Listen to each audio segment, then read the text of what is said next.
নমস্কার বন্ধুরা, কেমন আছো সবাই? সুনন্দার কিচেন কথার আর একটি ব্লগে তোমাদের স্বাগত জানাই। আজ আমি শেয়ার করব কিভাবে ডুমুর ফল রান্না করা হয়। প্রথমে ডুমুরগুলো ছাড়িয়ে কেটে নেব।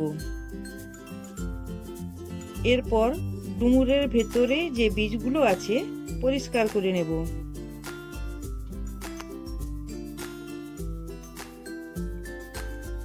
এরপর ডুমুরগুলো জল দিয়ে ভালোভাবে ধুয়ে নেব।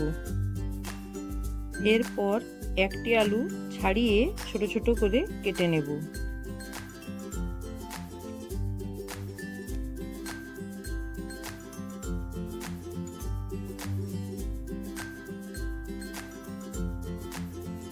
এরপর উনুনে কড়াই বসিয়ে কিছুটা পরিমাণ জল দিয়ে ডুমুর, আলু ও কাবুল ছোলা সেদ্ধ করতে বসিয়ে দেব। এরপর পরিমাণ মতো লবণ দিয়ে দেব।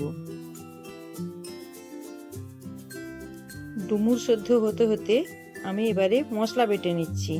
আমি মশলার জন্য নিয়েছি জিরে 1 চামচ, আদা, পেঁয়াজ একটা এবং 4-5 কোয়া রসুন একসঙ্গে বেটে নেব।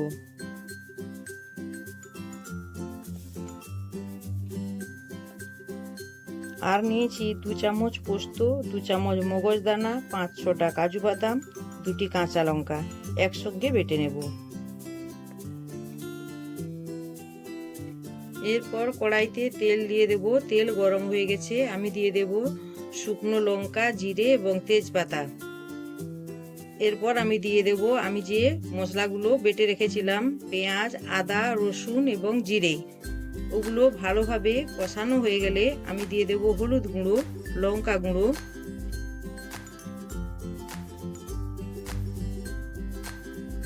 এরপর আমি দিয়ে দেব টমেটো কুচি।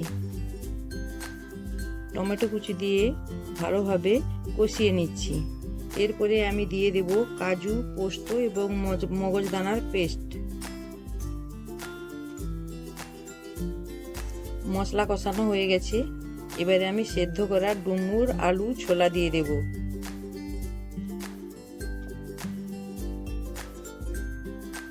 পরিমাণ মতো লবণ দিয়ে দেব। এবারে ভালোভাবে নেড়ে চেড়ে জল দিয়ে দেব। এরপর আমি দিয়ে দেব চিনি। এরপর দিয়ে দেব কুচানো কাঁচা লঙ্কা এবং 1 চামচ ঘি।